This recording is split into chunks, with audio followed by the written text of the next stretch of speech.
Police थाना।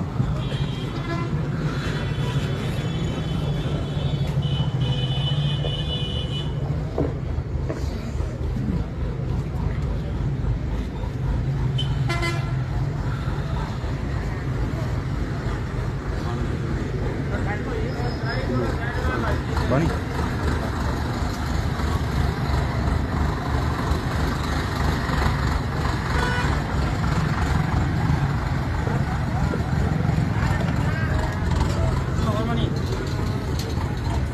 ले बोतल ले जा।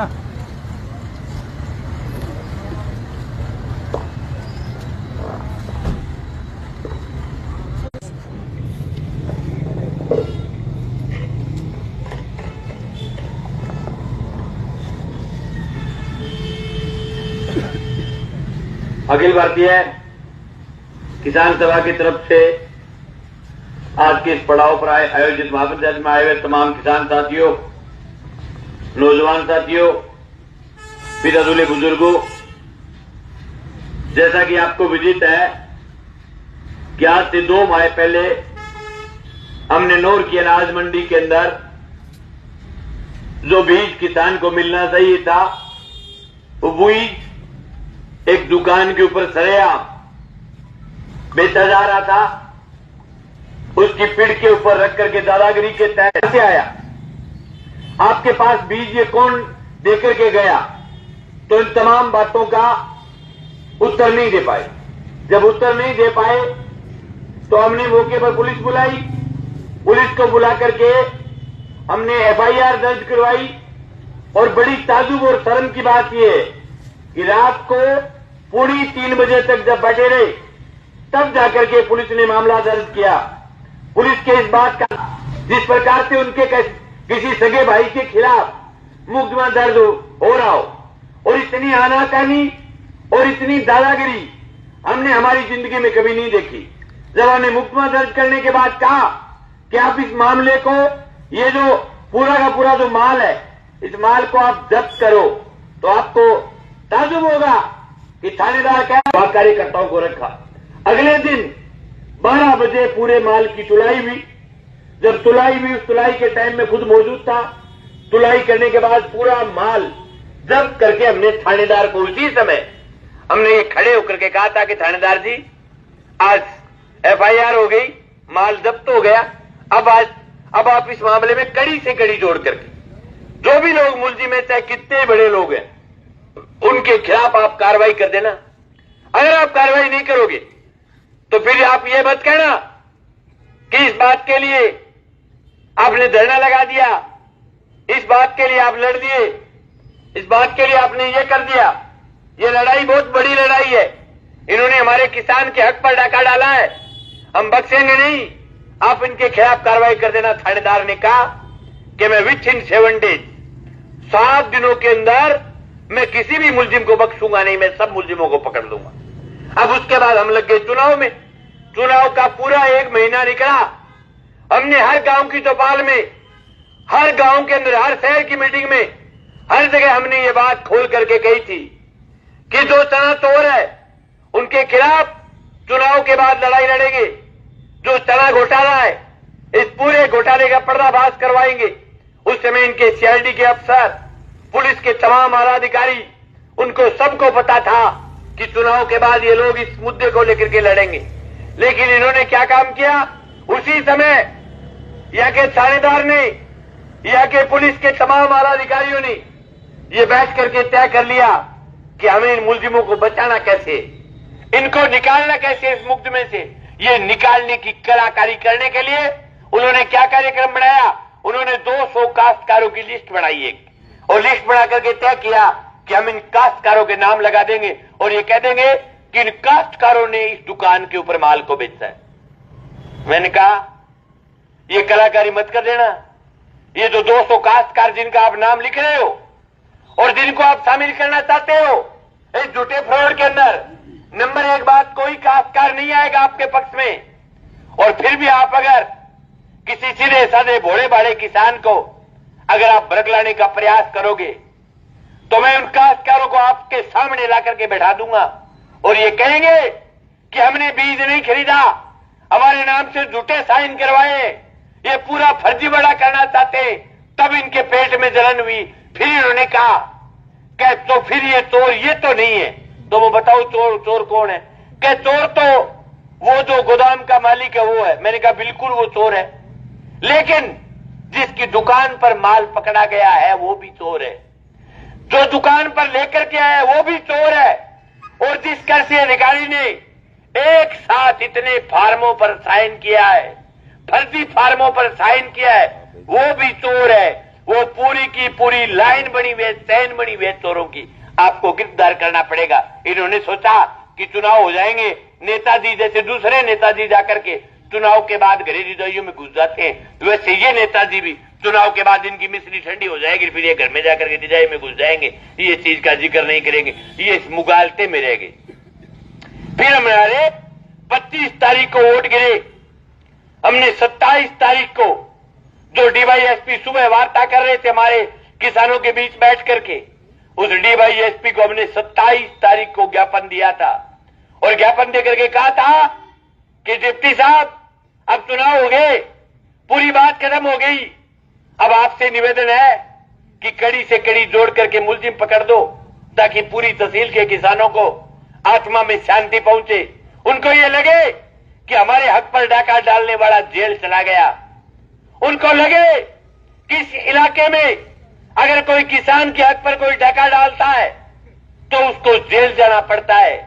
उनको ये लगे कि आने वाले समय में इस इलाके में इन चोरों के पकड़े जाने के बाद दूसरा कोई चोर उत्पन्न नहीं होगा, उसको 100 बार इस बात का डर लगेगा कि जो पहले जिन्होंने चोरी की वो जेल चले गए। लेकिन श्रीमान जी ने उल्टा कर दिया, आज सेटिंग कर ली, आज सेटिंग जता ली, इस बात की सेटिंग जताई बैठ करके कि हमें जो इनकी दुकान पर माल लेकर के आए उसको बचाना है, जिसकी दुकान पर माल पकड़ा गया उसको बचाना है। बचाना क्यों है पता है आपको? कारण इसलिए बचाना है कि जो मंडी का जिसकी श्याम ट्रेडर्स का जो मालिक है वो यहाँ के विधायक जी की मूंछ का बाढ़ है, मूंछ का बाढ़, उसका खास कार्यकर्ता है। यहाँ के विधायक के लिए डूब करके मरने की बात है कि जिस इलाके का एमएलए हो और वहां का किसान पिछले 3 दिनों से इस कड़कड़ाती ठंड में उनका रोना रो रहा है, उनके थाने के आगे और उनके घर से 500 मीटर की दूरी पर बैठा है, लेकिन यहाँ के विधायक का एक बयान नहीं आना। ये बात साबित करता है कि विधायक के पास भी इस तरह चोरी का माल पहुंचा हुआ है, इस चोरी में शामिल है और खुद चोर है। मैं खुला आरोप लगाता हूं। क्यों नहीं बोले आज तक? क्यों नहीं बोले आज तक? उनके नहीं बोलने का कारण है कि श्याम ट्रेडर्स वाला विधायक जी के घर गया और ये कहा कि हम चुनाव में आपकी मदद करेंगे। विधायक जी ने साइन करके कह दिया कि मैं आपको मुलजिम नहीं बनने दूंगा, मेरी गारंटी है। तो सेठ जी ने कहा ठीक है, अब जब चुनाव हो गया, विधायक फिर जीत गया, फिर सेठ जी घर पे गए, बोले टेंशन मत लो, हम दोबारा जीत गए, अब मुलजिम नहीं बनने देंगे। लेकिन उनको पता नहीं है इस इलाके के अंदर मरे हुए लोग नहीं है, यहां जिंदा लोग हैं। और आज कह रहा हूं विधायक से जितना जोर लगाना है उतना लगा ले, आपके खाए हुए पैसों की डकार गिरवाऊंगा। आज कह रहा हूं 1 रुपया नहीं खाने दूंगा। अब तक तो आप छुप छुप करके मेल करते थे, आज खुला कह रहा हूं, आप सामने आकर के उस चोर के पक्ष में धरना लगाइए। आपकी बाजुओं में ताकत है तो आप उसके सामने खुल करके कहिए कि हम उस बढ़िया के पक्ष में। और फिर भी मैं कह रहा हूं मैं एमएलए नहीं हूं, लेकिन हर सूरत में जेल करवाऊंगा। जो जनता के हक पर जो डाका डालेगा वो बख्शा नहीं जाएगा। सत्य की जीत होती है, सत्य हमारे साथ है। अब बच्चा में मनोड़ा उठे, अब कहता फिर कह मैं तो किंग ही मेर कोहली थे, कोहली में थे, आगे मंदिर में लोटो तक के कह दो। शर्म नहीं आती आपको कि यार कोई किसान जिसके बेचारे के अगर किसी किसान के अगर 7 बीघा किसी के जमीन या किसी बेचारे भोले बड़े गरीब आदमी के अगर 5 बीघा जमीन थी और उसकी जमीन में अगर उसको बढ़िया बीज मिल जाता तो वो किसान उसके उन्नत किस्म का सीना पैदा होता उसके खेत में। इस आदमी ने राज्य के अंदर इतना जनता को लूट करके खाया है, हद पार कर दी। लेकिन मुझे इस बात का दर्द है कि इस विधानसभा के 1,04,000 लोगों ने इस चोरी पर, इस डकैती पर, बीज लूटने वालों को, जो चुन्ने को बेच करके खाने वालों को, जो जनता के हक को लूट करके खाने वाले के निशान पर 1,04,000 लोगों ने फिर मोहर मारते हुए साबित कर दिया कि इस तहसील में चोरों का राज रहेगा। अरे इससे बड़ी शर्म की बात क्या होगी? हमारे इलाके में 2 करोड़ रुपए से आसपास का सरसों का बीज आया और वह SC/ST के गरीब लोगों के लिए आया। 8 बीघे से कम कोई काश्तकार था, छोटा काश्तकार, उसके लिए सरसों का बीज आया। अगर कोई गांव का कोई किसान खड़ा होकर के ये कह दे कि मैंने 1 थैली सरसों का बीज लिया है, तो आप मेरे को बता दो, मैं जिंदगी में आंदोलन करने छोड़ दूंगा। पूरा बीज लूट करके खा गए। पूरे इलाके का एक दाना लूट करके खा गए। अब ये ईमानदारी का तोड़ा पहन करके घूम रहे। MLA कह रहा है कि मेरे से बड़ा तो ईमानदार इस इलाके में कोई पैदा ही नहीं हुआ। आपकी ईमानदारी जनता ने आंखों से देखी। हमने बहुत सारे राज देखे। मुझे ये कहते हुए दर्द हो रहा है कि मैं ये नहीं कहता कभी भी कि इनसे पहले आए वो कोई बहुत ज्यादा किसानों के पक्षधर लोग थे, लेकिन इस तहसील में जमीर हुआ करता था। ये कुमाराम जी की धरती है। ये वो धरती है जिस पर कभी भी कोई अन्याय होता था तो लोग अन्याय के खिलाफ लड़ते थे, उनके नेता अन्याय के खिलाफ लड़ते थे। लेकिन आज इस कड़कड़ाती ठंड में इस इलाके का किसान बैठा है, यहाँ का विधायक और हारा हुआ विधायक जिसको 1,02,000 वोट दिया है, वो भी राउत सर में हिट लगा करके सो रहा है। जब चुनाव आएंगे तो गोड़ा सा थोड़ा पैर गया आगे गद कह देगा मैं बहुत तकड़ा किसान इसे, मैं बहुत जोर का किसान इसे क्या कहेगा?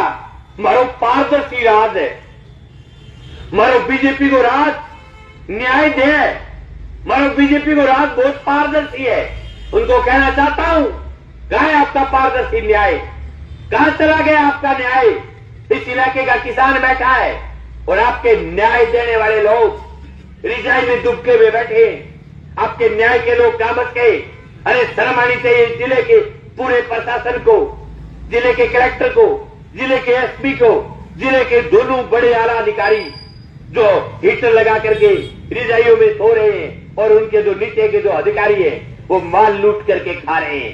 थानेदार कह रहा है मैं बहुत बड़ा ईमानदार आदमी हूं, मैं ईमानदारी का प्रतिमूर्ति हूं, मैं ईमानदारी का तोड़ा पहन करके रहता हूं।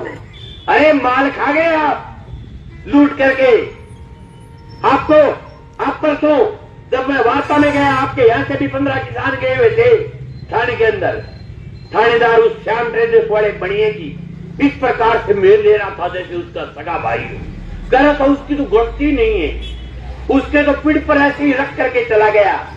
तो कहने कोई अमन मेल जाएगा पीठ के ऊपर, पोस्ट का कट्टा मेल जाएगा कोई। अरे इतने जलील आदमी है ये। इनकी दुकान के आगे अगर कोई किसान ट्रैक्टर खड़ा कर दे, अगर कोई किसान ट्रॉली खड़ी कर दे, तो वो किसान के कपड़े फाड़ने के लिए तैयार हो जाते हैं कि ये पीड़ मेरा है, इस पीड़ के आगे आपने ट्रॉली कैसे खड़ी कर दी। ये गांव से आए हुए सब किसान जानते हैं कि पूरी दुकान के आगे की पीड़ के ऊपर इनका कब्जा होता है। और अब पीड़ के ऊपर नकली जो माल पकड़ी गयो, 2 नंबर का तिला पकड़ी गया, जद क्या वो पीड़ मारो को नहीं। साथियों, आप तो ताकत के साथ डटे रहो। मैं आपको इस बात का विश्वास दिलाता हूं, 1 रुपया नहीं खाने दूंगा। हर सूरत में एक मुजरिम को पकड़ा करके घर जाऊंगा, चाहे मेरे को 1 महीना लग जाए। मैं ऐसा नेता नहीं हूं कि जनता को सर्दी मार दूं, नेता घर जा करके सो जाए। मैं 26 तारीख से पहले मेरे हाथ में दर्द था, मैं सिरसा दिखा करके आया। लेकिन दूसरे दिन जब यहां हमारे साथी सो रहे थे तो मेरे साथियों ने कहा कि तू घर चला जा। मैंने कहा नहीं, हम किसान के बेटे हैं, हमने ऐसे बहुत सारी लड़ाइयां देखी है। मंगेश पोला नहीं है, मंगेश जी इनकी तरह मखमल के पर्दों में जन्मा हुआ नहीं है। मंगेश जी 15 साल के राजनीतिक कैरियर में